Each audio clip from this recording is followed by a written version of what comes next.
교육품 23장, 대종된 교육품 23장 함께 공부하겠습니다. 본문을 먼저 봉독할게요.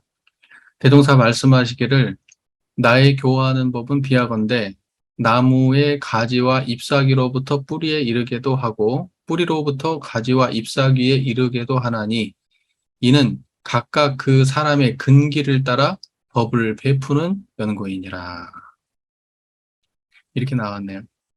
아까 우리가 막 얘기했던 내용이 또 여기 연속돼서 있는데요. 대종사님께서 분명하게 지금 선언하시죠. 나의 법은 사람의 근기를 따라 법을 베푼다. 나의 법은 사람의 근기를 따라 법을 베푼다. 일괄적으로 하나의 방법론을 전부가 다 행하도록 하지 않고 사람의 근기 따라 법을 베푼다. 이 말이죠. 자, 그러면 여기에서 나의 법은 비하건대, 비유하자 말하자면 나무의 가지와 잎사귀로부터 뿌리에 이르게도 하고 뿌리로부터 가지와 잎사귀에 이르게도 하나니 이게 무슨 말일까? 이건 뭐 이제 각자 해석이 좀 분분하겠지만 여기서 말하는 뿌리와 가지 이제 이걸 갖다가 잘 생각을 해봐야 돼요. 뿌리는 뭐고 가지는 뭔가? 여러분 뿌리는 뭐고 가지는 뭘까요? 뿌리라고 하는 것은 본질적인 거예요.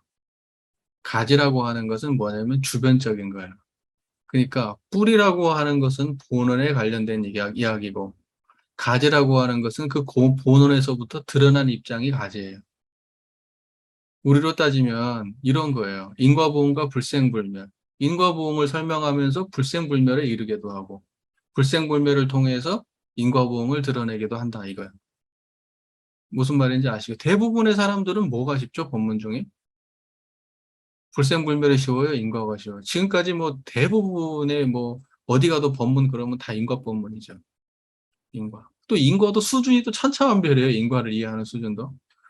그래서 인과법문을 통해서 그럼 인과법문만 이야기하다가 말 거예요. 인과를 얘기하다가도 그 성리로 들어가야 되죠. 결국은. 그리고 또 성리만 설하고 말 거예요. 성리를 설해도 결국은 인과로 나와야 돼요. 그래서 우리는 보통 이것을 갖다가 이렇게 얘기합니다. 만법이 하나에 돌아갔다 하니 하나 그것은 어디로 돌아갈 것인가? 만법으로. 만법 귀일, 일귀, 만법. 그러니까는 만법을 이야기할 수도 가지라고 하는 수많은 만법을 이야기할 수도 있지만 그것을 통해서는 결국은 뿌리를 드러내야 돼요. 그것의 귀처를. 그리고 그 귀처만 이야기해서는 안 되고 그 귀처는 결국 만법이라고 하는 수많은 가지와 이파리까지 나가야 된단 말입니다. 이 두 가지가 원만하게 조화를 이룬 방편을 써야만이 그것이 그 원만한 교화인 거예요. 그러니까 지금 현재 우리 교단은 뿌리가 없어요. 뿌리가 없어. 전부 다 가지만 얘기하고 있는 거예요. 철저하게. 저기 가도 가지 얘기, 저기도 가지 얘기. 그러니까는 천만 가지로 흩어져 가지고 수많은 얘기가 존재하는데 근원을 알 수가 없어요. 그러니까는 공부를 그렇게 오래 해도 교법이 전부 다 종합이 안 돼. 다 낱낱이 흩어져 가지고 그냥 아는 곳에 머물러 있는 거예요, 다. 자기가 경험한 거, 자기의 생각. 그러니까는 실제로 교화를 펴는 사람들도 뭐냐면 대종사님의 본래 그 가르침의 그 본래 의도를 갖다가 처음부터 끝까지를 다 알고 가르치는 게 아니고 이파리나 가지 한 줄기 자기가 경험한 거. 그것만 주구장창 얘기해. 본원으로 돌아와야 될 거 아니에요. 본원의 자리를 알면 이쪽까지 가고 저쪽까지 하고 저쪽까지가 다 가지라는 걸 알 거 아니야. 그죠? 근데 지금은 가지 가지고 싸우고 있어. 이쪽 가지가 오르냐, 이쪽 가지가 오르냐. 이쪽 이파리가 오르냐, 저쪽 이파리가 오르냐. 이 일기를 써야 되냐? 뭘 해야 되냐? 막 이러면서 가지 하나 가지고 난리를 치고 앉아 있다고. 이게 이런 것들은 우리 교단이 뭘 상실했기 때문이냐? 뿌리를 상실해서 그래요. 뿌리를 상실해서. 그러니까 가지에서 잎으로 가고 잎에서 가지로 가고 나무를 통째로 이해해야만이 사람들을 갖다가 제도할 때 잎에서 잎을 시작해서 가지 뿌리로 가기도 하고 뿌리에 시작해서 잎과 가지로 갈 수도 있는 거예요. 하나의 견해만 가지고는 안 되고 나무를 통째로 봐야 된단 말입니다. 그래서 불생불멸과 인과보응을 함께 보는 입장의 견해가 아니면은, 그러면은 이 사람들한테 그 제대로 된 이렇게 근기 따라 법을 베풀 수가 없어요. 사람들을 근기 따라 법을 베풀려면 사람들의 근기를 갖다가 제대로 일단은 봐가지고 근기를 베풀려고 하면 내가 양면에 통달해 있어야 되는 거예요. 그럼 내가 줄 수 있는 게 한쪽밖에 없다면 그거밖에 못 하는 거예요. 나는 이파리하고 가지밖에 줄 수 없다? 그럼 그거밖에 못 하는 거지. 그럼 나는 뿌리밖에 몰라? 그럼 뿌리밖에 못 하는 거지. 무슨 말인지 이해가 되시잖아요. 예. 근데 대종사님은 뭐냐면 불생불멸과 인과보험, 이 성리의 양면을 다 통달하신 분이기 때문에 근기 따라 사람의 법을 베푼단 말입니다. 중요한 얘기죠. 중요한 얘기죠. 그래서 저는 지금 이 법문을 어떻게 보느냐. 나무의 가지와 잎사귀로부터 뿌리에 이르게도 하고, 뿌리로부터 가지와 잎사귀도 이르게 하나니, 저는 이 법문을 뿌리와 잎사귀는 인과보응의 세계고, 그 다음에, 나무 가지와 잎사귀는 인과보응의 세계고, 뿌리는 불생불멸이다. 이렇게 이해합니다. 이렇게 이해를 하게 되면은, 자, 무상과 유상 중에서 무상은 뿌리입니까? 이파리입니까? 무상은 이파리와 가지죠. 그러면 유상은 뭐예요? 뿌리예요. 변하지 않는 거. 물론 실제 나무를 상징하는 건 아니에요. 우리 마음속의 나무지. 예화로서 존재하는 추상적인 나무지. 이게 이거 뭐 실제하는 나무로 생각하면 안 돼. 나무는 다 죽는데? 이제 이러면 곤란한 거예요, 지금.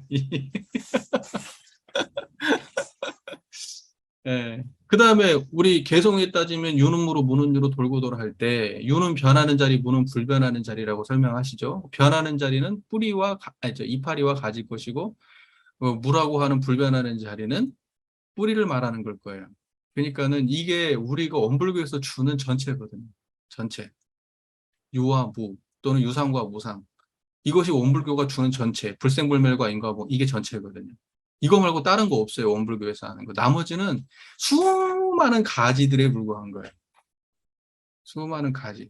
그러니까 우리가 쓰는 수많은 언어들, 수많은 그 본문들 전부 다 가지들이에요. 그 가지들은 전부 다 어디에 근원을 두고 있나요? 뿌리, 뿌리. 뿌리는 뭐예요, 지금? 이렇게 청정한 거. 여러분의 생각은, 여러분의 감정은, 판단은 어디에 뿌리를 두고 있죠? 생각이라고 하는 인과공의 세계, 감정이라고 하는 변하는 세계, 판단이라고 하는 것, 느낌이라고 하는 것, 경험이라고 하는 것, 촉감이라고 하는 것, 지금 이렇게 듣고 있는 것. 이거의 뿌리가 어디예요? 불생불멸이잖아요. 무슨 말인지 이해가 되시죠? 예, 그렇게 되면은, 대종사께서 유는무로 무는유로 돌고 돌아 지극하다는 게 이런 말인가? 나무 가지와 잎사귀로부터 뿌리에 이르게 되고, 뿌리에서부터 나무와 잎사귀로 뿌리에서부터 가지와 잎사귀까지 나아가게 하는, 이러한 견해를 두고 하시는 말씀인가? 이렇게 알 수 있는 거죠. 나무 한 그루가 이런 쌍이라고 한다면, 그 나무의 뿌리 부분은 불생불멸한 자리고, 이 나무의 가지와 잎은 이게 인과보응의 자리구나. 그래서 뿌리는 그대로 있는데, 나뭇잎은 변화하고 나뭇가지는 변화하는 거죠. 천차만별로 변화하는 거죠. 절대 머물러 있지 않죠. 하지만 뿌리는 그대로 있고. 나무와 가지의 잎의 영양분은 어디서 공급해줘요? 뿌리에서 공급해주죠. 여러분 볼 때 그래서 생명의 실상 이런 말들 쓰셔. 여러분 들어봤어요? 그런 말? 어디 생명의 실상 이런 말. 생명의 실상이 뭐예요? 이게예요, 이게 청정한 이거. 모든 것은 이것 때문에 생명이 부여된다고 말하는 거예요. 눈깔이 생명이 있어서 보냐? 아니다. 귀가 생명이 있어서 듣냐? 아니다. 실제 생명은 눈과 귀에 있는 것이 아니라 이 자리다. 바로 이 자리가 들어서 눈과 귀에 생명력이 부여된다. 이렇게 보는 거예요. 나무의 가지와 잎으로부터 뿌리에 이르게도 하고 뿌리로부터 나무 가지와 잎으로 이르게도 하는 이 견해, 이것이 이대로 이론상의 견해입니다. 이 이론상의 견해에 통달하면 사람들의 근기 따라 법을 베풀 수 있어요. 근데 지금 우리는 법을 베풀 수 없어요. 왜? 뿌리를 모르니까요. 이파리에게만 주구장창하고 앉아있는 거예요, 지금. 오른쪽까지에게만 주구장창하고 앉아있는 거라고.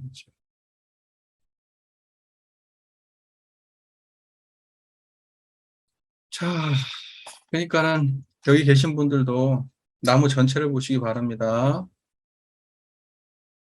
네. 이파리 하나 붙들고 지금 뭐 일기 쓰네만에 그러지 마시고 일기를 써가지고 결국은 어디로 도로하게 하려고 했던 거예요? 대소유무가 환히 드러나게 하려고 했던 거고 시비선악으로부터 초월하게 하려고 했던 거고 정의를 드러내게 하려고 했던 거예요. 일기를 써서 일기 쓰는 게 목적이 아니었어. 그러니까 일기에서 그쳐버리면 뿌리까지 못 간 거예요. 그건. 무슨 말인지 이해가 잘 되시잖아요. 그럼 불생불멸한 자리를 깨치기 위해서 우리가 분별성과 주착심이 없는 경지를 갖다가 계속 양성을 하고 열심히 양성하면 뭐 할까? 뿌리만 튼튼한데 열매가 안 맺히네? 열심히 양성만 하라고 할 거야? 뿌리만 크고 나무하고 나무 가지도 없고 열매도 없으면 어떡하겠어요? 무슨 말인지 이해가 되시잖아요. 그러니까는 모든 것은 이 양면을 갖추기 위한 나무 한 그루를 온전하기 위한 방편에 지나지 않는 거예요. 결과적으로 나무 한 그루가 온전해야 돼. 그러지 이파리 하나 붙들고 흔들어 있으면 안 된다 이거예요, 지금. 그래서 제가 우리 교단에 비판이 많은 이유가 전부 다 방법론에 집착해 있기 때문에 그래요. 이파리 하나, 가지 하나. 결국 그걸 붙잡았으면 뿌리로 내려가야 될 거 아니에요? 상시일기 쓰라고 정기일기 감각감상 심신자궁 처리권 쓰고 뭐 문답감정 해오를 얻는다고 하는데 그럼 문답감정 해오를 얻을 때 이쪽 가지를 들고 공부해 보세요. 그쪽 가지를 붙잡고 했으면 뿌리를 알려줘야 될 거 아니에요. 그게 타고 뿌리까지 내려와야 될 거 아니야. 그래서 감각감상이라고 하는 게 뭡니까? 대소의무의치가 밝아지는 정도를 대조하기 위한 건데 대소의무의치가 밝아집니까? 뿌리를 모르니까. 그러니까 법은 100% 사람들한테 이렇게 해라 저렇게 해라 이렇게 해라 저렇게 해라 근기 따라 법을 베푸는 것도 아니지. 엄밀하게 얘기하면 그냥 하나의 가지 수많은 갈래의 가지 중에 하나의 가지에 집착해가지고 그 가지를 가지고 모든 사람들을 다 써먹고 있는데 그런데 결과적으로 어떤 가지를 붙잡든 간에 뿌리까지는 가야 될 거 아니에요? 뿌리까지 못 가잖아. 그게 우리 현실이잖아요. 그리고 뿌리까지 들어왔으면 나중에는 어떻게 될까요? 이쪽까지 집착할까요?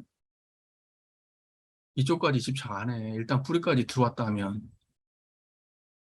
수많은 가지가 펼쳐지는구나라는 걸 알지. 그래서 대종사 같은 분들은 특별한 분들인 거예요. 대종사는 뿌리와 전체를 다 아는 분이기 때문에 가지 하나하나에 집착을 안 해. 다 소중하다고 생각은 하지만. 근데 각종각파로 분립했던 과거의 종교를 생각해 보세요.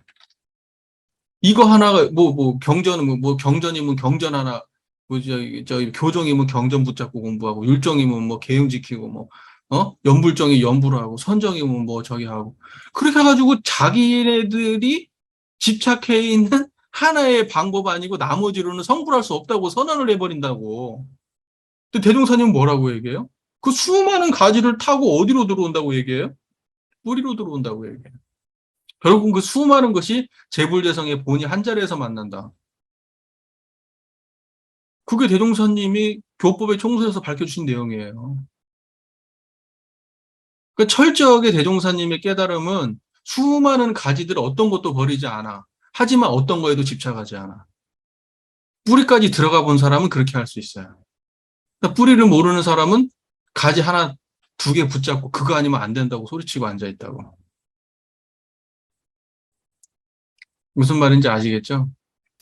수많은 사람들이 인류가 존재해요. 인종이 겁나게 다양하고 생긴 것도 다양하고 하지만 근본은 뭐예요?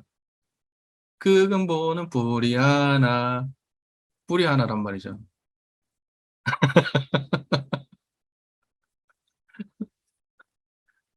그래서 우주만유의 본원, 우주만유를 이야기하지만 우주만유에 집착하지 아니하고 우주만유 현상을 통해서 본원에 들어오게 하시고 모든 재불재성의 가르침을 통해서 재불재성의 시민 자리를 자각하게 하시고 일체 중생의 수많은 욕망을 통해서 일체 중생의 본성을 자각하게 하신다는 거예요. 바로 이러한 견해가 가지에서 뿌리로 오는 견해예요. 수많은 천만 가지를 타고 뿌리로 오는 견해예요. 그러고 난 다음에 어떻게 하세요? 그 뿌리에서부터 세상을 향해서 수많은 가지를 다시 내놓죠. 그러니까 이것은 뭐냐면 결국 이런 쌍의 견해 하나를 통달하느냐 못하느냐 여기에서 관건이 있는 거예요. 이 이론상의 견해, 그러니까 불생불멸과 인과보험이 서로 바탕한 견해가 아니면 원만한 견해가 아니에요. 불생불멸만 주장한다. 또는 인과보험만 주장한다. 이것은 원만한 견해가 아니에요. 철저하게 원만한 견해는 이 양면을 다 가지고 있어야 돼. 무슨 말인지 아시겠죠?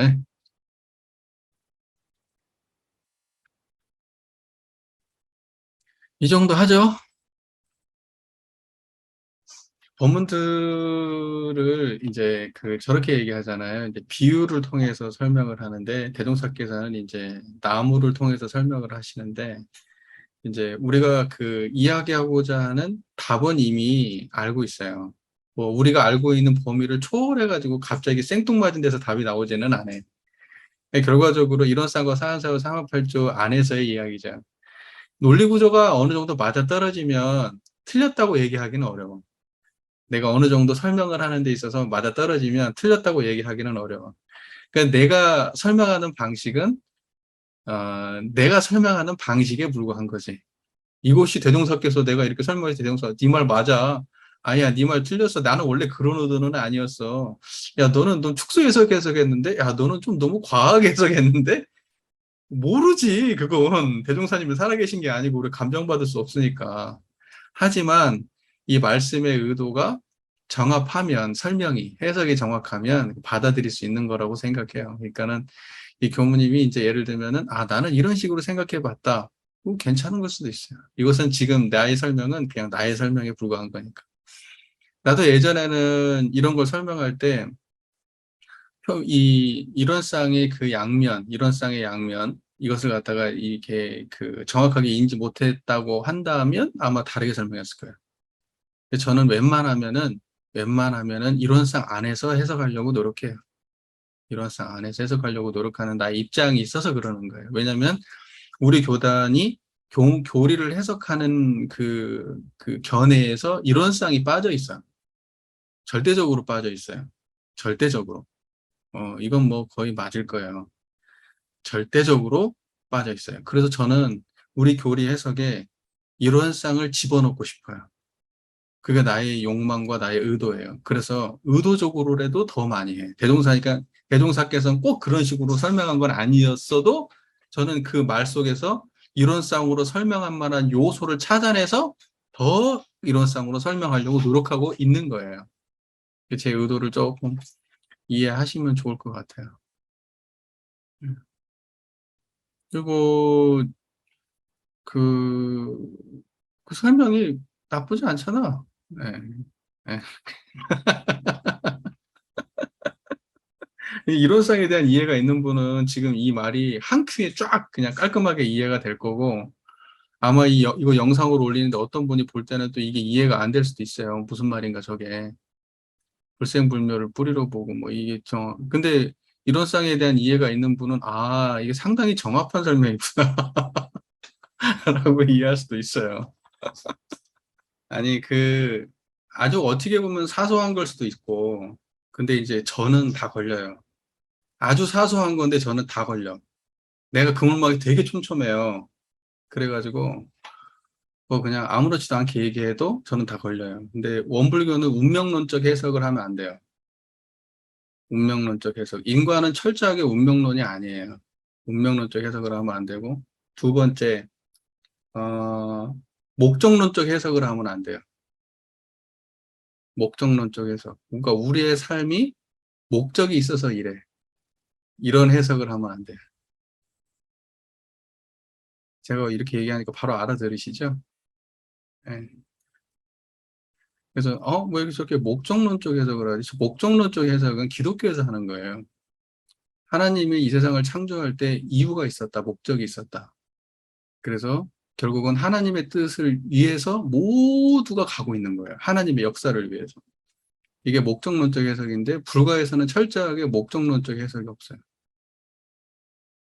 네, 그것은 기독교적인 입장이거든요. 인과하고 배치되어 있기 때문에. 그러니까 성품에 이유가 있는 건 아니거든요. 인과에도 이유가 있는 거 아니에요.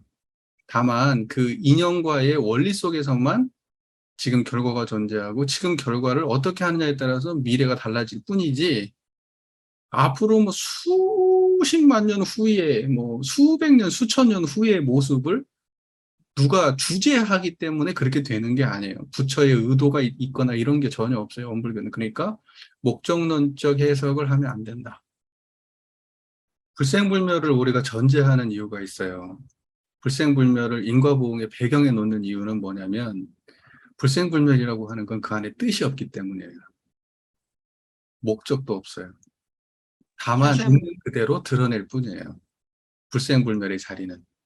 그러니까 불생불멸의 자각은 인과를 그대로 수용할 뿐 인과의 의지를 부여하지 않아요. 그 말 무슨 말인지 이해가 되세요? 여러분 지금 펼쳐지는 수많은 여러분 내적 인과의 모습이 불생불멸이 어떠한 거기에 작용을 해서 그런 거 아니잖아요. 다만 인과를 드러낼 뿐이죠. 있는 그대로. 불생불멸의 자각은 인과를 있는 그대로 드러낼 뿐이지 인과를 재해석하게 도와주지 않아요. 인과에 어떤 목적과 의지를 부여하지 않습니다. 그래서 불생불멸의 기반이 반드시 필요한 거예요. 그래야 인과에 대한 자각이 생겨요. 그리고 인과는 철저하게 인연과라고 하는 연계 관계 속에서만 존재할 뿐이지 다른 어떤 목적을 향해서 가기 위해서 인과적 방향이 있는 게 아니에요. 인과적 과정이 있는 게 아니에요. 근데 하나님의 세계는 달라요. 하나님이 철저하게 우리 안에 들어와서 하나님의 역사가 우리 안에 임하게 하려고 하는 거예요. 하나님의 역사가. 그래서 나를 버리고 하나님이 들어오게 되는 거고, 나는 철저하게 하나님의 종이고, 하나님을 따라야 되는 사람이지, 나의 의지는 아무것도 할 수 없다. 이렇게 생각하는 게 기독교의 기본 입장. 근데 그때 하나님은 목적을 가진 하나님, 인격성을 가진 하나님으로 해석을 하기 때문에 그 하나님을 지금 우리가 인정하기가 어려운 거예요. 기독교에는 뭐라고 했냐? 일하시는 하나님. 또는 거기에 뭐라고 얘기하시냐? 화내시는 하나님. 인격의 하나님. 이렇게 얘기해요. 그 사람들의 하나님. 그러니까 목적이 있지. 근데 우리가 모신 부처님은 그런 부처님이 아니에요.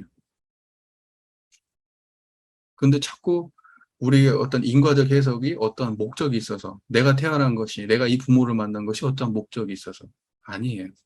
인과 과정 속에 있는 것뿐이에요. 기독교는 그러니까 기독교에 대한 입장을 이해해야 되고 불교에 대한 입장을 이해해야 돼. 전체적 정서를. 기독교는 하나님이 이 세상을 창조했다고 말해. 근데 하나님이 이 세상을 그냥 창조한 게 아니야. 이유와 목적이 있어. 이게 시작이야. 그래서 그 모든 그 하나님의 창조물들은 하나님의 목적에 따라서 창조된 거야. 그래서 우리의 모든 세상에 벌어지는 모든 인간의 역사는 하나님의 목적 하에 있는 거야. 전지전능하신 하나님의 목적 하에. 그래서 예를 들면, 내가 이렇게 된 것은 어떠한 이유가 있어서 그렇겠지. 그냥 된 게 아니야. 라고 하는 생각은 그 어떠한 이유, 그거는 하나님하고 동등한 그런 개념이란 말이야. 이게 목적론적인 거야. 세상에 어떤 것도 정해진 목적이 있어서 움직이지 않는다는 게 인과적인 얘기야. 그래서 내가 지금 받은 것도 누가 어떠한 목적에 의해서 나를 여기 끌고 온 게 아니라 나의 욕망과 어떤 인과관계에 얽혀서 내가 지금 여기 와 있다. 이렇게 해석하는 게 인과적인 거고, 내가 지금 여기서 이렇게 하고 있는 것은 하나님의 의도에 의해서 이렇게 돼 있다. 보이지 않는 어떤 손에 의해서, 에너지의 특정한 힘에 의해서 이렇게 되어 있다라고 생각하면 기독교적 사고방식이야. 근데 이거하고 그러니까 유사 영성, 예를 들면 이 시크릿 같은 경우에, 시크릿을 유사 영성이라고 얘기하는 이유는 뭐냐면, 유사 기독교 영성이지. 하나님이라고 하는 것이 우주의 에너지로 둔갑해. 우주의 에너지로 둔갑해가지고, 우리가 욕망하면 하나님이 들어주시는데, 그 하나님은 하나님이 아니라 우주가 움직여서 도와주셔. 이렇게 바뀐 거야. 무슨 말이 간판만 바뀐 거라고, 간판만. 그래서 보통 영성이라는 말은 하나님과 인간 간의 관계를 영성이라 그래요.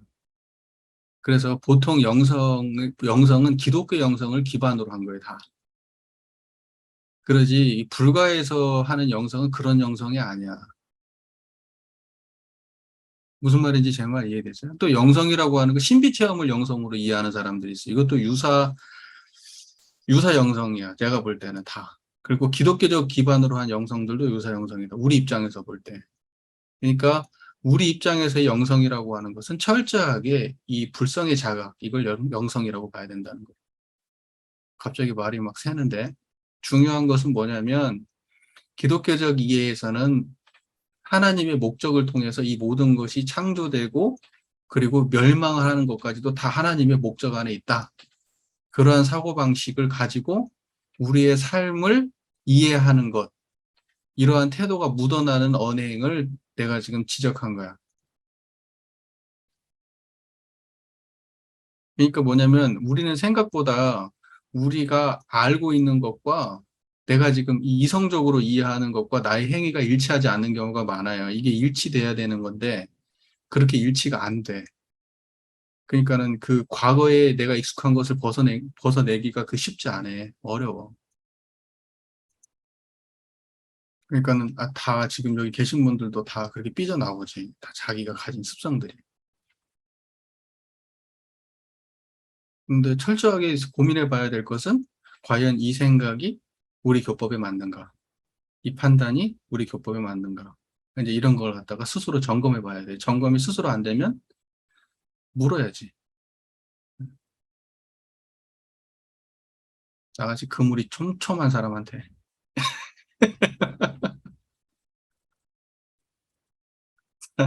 나는 철저하게 원불교주의자니까. 이제 우리가 영성이라고 얘기하면은 수많은 자기 나름의 이야기들을 해요.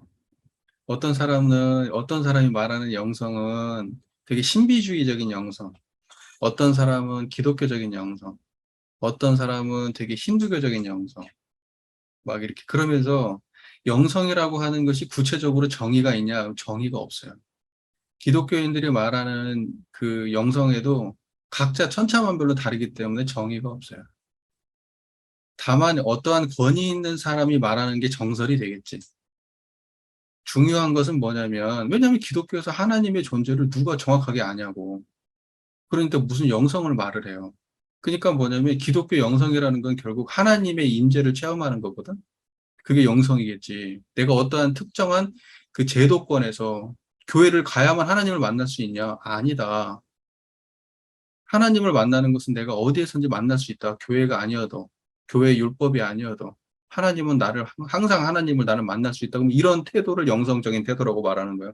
결과적으로 하나님이라고 하는 전제가 없으면 영성이 존재할 수가 없어. 하나님의 전제가 있기 때문에 영성을 말할 수 있는 거지. 그러니까 하나님과 나와의 관계 속에서만 영성이라는 게 정의가 되는 거예요.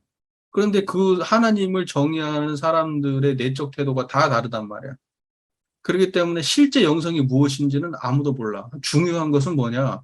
기독교인들에게 영성은 하나님을 뺀 영성은 아니랄 거라는 거야. 그러면 우리 같은 사람들한테 영성은 뭐냐? 우리는 당연히 법신불 이론상 자리가 영성이지. 근데 법신불 이론상의 자리를 만나기 위해서 특정한 방법론이 필요하다? 무슨 뭐 일기를 써야 된다? 이렇게 말하면 그러면 사람들은 이렇게 바로 얘기할 거야. 우리는 종교 필요 없어. 영성만 줘. 나는 영성만 추구하지 종교는 필요 없어. 이렇게 얘기할 거라고. 그러니까 원불교에서의 영성은 법신불 이론상과 무관한 이야기가 아니지. 그러면 다른 종교가 없는 사람들한테 영성은 뭘까? 특정한 체험이야. 일반적으로 얘기하면 신비 체험. 뭔가 나에게 특별한 경험이 왔고, 기적 체험을 했다 그러면 그것도 하나의 영성에 들어가. 또 어떤 애들은 그 되게 뭐지? 뭐 이지적인 사람들이 있어요. 뭐 그래가지고 예를 들면 심리학을 공부한 사람들. 그럼 또 심리학적 방법론으로서 무슨 뭐 에고가 어쩌고 막 이러면서 무슨 영성을 이야기를 해. 에고와 참나를 막 이렇게 이야기하면서 영성을 이야기해. 그게 지금 요즘에 마치 트렌드처럼 에고하고 참나를 대별해가지고 영성을 얘기하는 사람들이 많아요. 그때 영성은 뭐야? 참나가 영성이겠지. 에고를 버리고 참나를 향하는 그러한 태도를 영성이라고 하겠지. 그러니까 중요한 것은 뭐냐면 영성이라고 하는 것은 어떠한 지향점이 전혀 없는 것은 아니에요. 하지만 그 영성이 진짜 무엇인지는 아무도 몰라. 아무도 모른다는 표현은 그렇고 실제 견해가 있는 사람이 아니면 몰라. 그러면 그 모든 것을 통과하는 영성이 뭘까? 그것이 재불재성의 시민이라고 난 생각하지. 그러니까 재불재성의 시민을 아는 사람이 영성의 보편성을 가진 영성의 이해가 있는 사람이고 각자의 체험에 떨어져 있다? 그러면 그 영성은 그 뭐랄까 좀 초점이 빗나간 영성이라고 생각하죠. 그리고 요즘에 예전에 내가 걱정했던 것은 우선 수많은 영성 단체들이 나와가지고 영성 이야기를 많이 하는데 생각보다 도덕성이 없어요. 그리고 철학적 근거가 없고. 그래서 항상 그러한 것들이 조금 답답했는데, 어, 요즘에는 그런 것들을 보강하고 있답니다. 그래서 이제 영성도 세대를 그 영성주의 운동, 이 영성 운동도, 운동이란 표현도 그런가? 하여튼 영성 운동이라고 칩시다. 세상이 영성 했으니까. 그 영성 운동도 이제 계속 진보하고 있어요. 그래서 나는 처음에 시작할 때 영성은 우리하고 비교할 수가 없이 저 좀 비교할 수 없는 수준이라고 생각을 했다가, 아, 얘 영성이 진보할 거란 생각을 안 했을까? 이제 앞으로 영성도 진보하게 되면 그러면 종교는 더 설 자리 없어질 것이다. 저는 그런 생각이 들어요. 그러니까는 그러나 한계는 있겠지. 한계는 있을 거라고 생각이 들지만 그 사람들은 닥치는 대로 수용하거든. 닥치는 대로 수용하기 때문에 한계가 없어요. 그 사람들의 배우려고 하는 태도는. 그래서 나는 그 사람들은 그 성장할 수 있는 어떤 가능성을 내재해 있을 수 있겠다. 이제 이런 생각이 들면서 영성에 대해서는 아, 더 열린 태도로 바라봐야 되겠구나. 지금 그렇게 바라보고 있는 입장이에요. 그러니까 원불교 영성을 이야기하려면 이론성을 빼놓고 얘기할 수 없죠. 당연히 원불교 영성의 핵심은 이론성입니다. 그러니까 이론성을 추구하는 것, 그것이 영성을 추구하는 거예요. 우리 입장에서 볼 때. 그리고 이론성에 대한 바른 견해가 생겼다고 하면 세계의 보편 영성을 추구하는 것이다. 저는 그렇게 봅니다. 그리고 이제 아까 뭐 영성에 대해서 여러 가지 뭐 사람들이 얘기하지만 그 견해가 있는 사람만 알아보지. 다 다른대로 영성이라고 말해. 이쪽 저쪽 다. 아까 얘기했잖아요. 참나하고 에고를 갖다가 대별해가지고 사람들이 많이 설명을 하면 사람들이 혹해요. 음, 그래가지고 막 그게 합리적 설명인 것처럼 이야기하는데 그 이야기를 자세히 들어보고 있으면 그 현란한 언어 속에 아, 에고의 다른 모습을 참나라고 착각하고 있구나. 그걸 알 수가 있어. 참나라고 말은 하는데 막상 보면 에고야. 그러니까 에고를 갖다가 에고라고 하는 건 자아잖아요. 특별한 게 아니에요. 그리고 자아는 부정돼야 될 게 아니야. 자아라고 하는 것은 심리학의 그 주제이면서 자아를 온전하고 원만하게 잘 가꾸어 나가고 사회성이 부족하지 않은, 결여되지 않은 그러한 에고를 형성시켜서 어떠한 이렇게 가자는 게 사실은 심리학의 주제지 심리의 주제가 에고를 소멸하자는 게 아니거든. 소멸할 수 없고. 그런데 에고를 이야기하는 사람들은 참나와의 반대로서의 에고를 얘기하면서 에고의 소멸이 참나인 것처럼 얘기해. 근데 막상 그 참나를 설명하는 과정을 보면 에고의 다른 모습이야. 그래서 대부분 참나하고 에고를 대별해서 설명하는 사람들, 제가 경험한 생각보다 유명한 사람들의 견해는 대부분은 에고의 다른 모습을 참나라고 착각하는 경우가 많아요. 여러분도 공부하시다 보면은 이제 아시겠지. 참나라고 말하니까 또 다른 것 같지만 진아, 불가에서 쓰는 진아의 다른 표현이에요. 궁금해. 그 내가 경험하지 못한 그 그 경계를 내가 경험하지 못한 분의 경계를 내가 이해할 수 없죠. 예. 하지만 우리 내면 안에서 일어나는 일이에요, 그게 다. 그 눈앞에 있는 그분의 상황도 내 마음에 펼쳐지고 있는 거고. 내 안에서 경험한 내가 이해하지 못하는 수많은 사건을 내가 보고 사는데 그때 어떻게 할까요? 어떻게 해야 될까요? 청정한 마음으로 그냥 받아들이면 되죠. 모른다는 사실을. 그리고 이해하려고 노력하면 돼요. 저 심정은 어떤 걸까? 저는 그렇게 생각해요. 그냥 그 자체로 훌륭하다고 생각해요. 내가 모르니까 귀찮다 뭐 하고 나는 모르겠는데 어떡하지 뭐 그 잡념되는 게 아니고 아 저분의 심정은 어떤 걸까 하고 궁금해하는 그 자체로 충분하지 않을까요? 답을 줄 필요도 없다고 생각해요. 내가 뭔가 우리는 또 고무라는 입장은 항상 뭔가 답을 줘야 된다는 어떤 강박에 시달리는 것 같은데 답을 왜 줄까요? 이 답을 모르는 거 아니에요. 대부분의 사람들은 답을 다 알죠. 자기 내면에서.